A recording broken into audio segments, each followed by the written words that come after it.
Hi, everybody. Thanks for joining us today. I want to talk about a topic, how do I motivate reluctant learners? You know, the kid that's in the back of the room like this.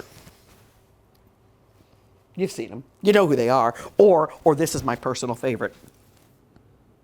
Because I can't tell that your eyes are closed. I know your eyes are closed.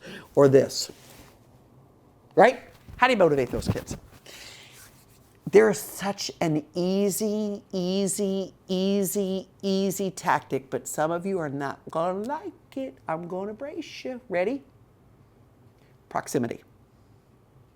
Let me tell you what I mean by that.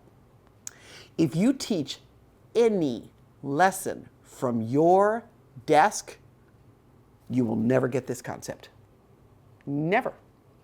You have to get up and move around your room.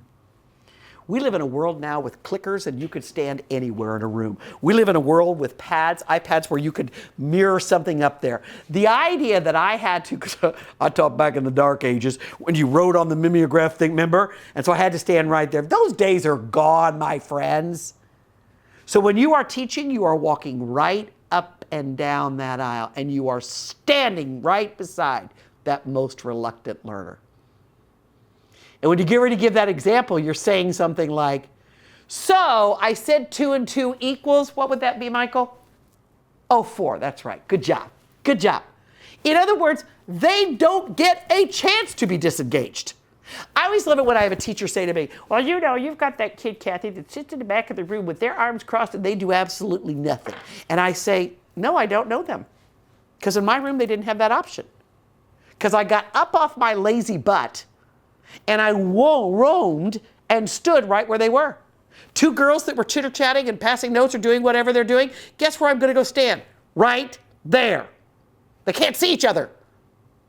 I'm not going to make a big deal about them to stop talking or not being engaged because you can't talk through me. So I'll just stand there and teach from that point of the classroom. So proximity makes a huge difference. You really want to engage disengaged learners? Guess what? It starts with you. Get up where they have no other opportunity but to be engaged, and you will see a big difference. Let me know.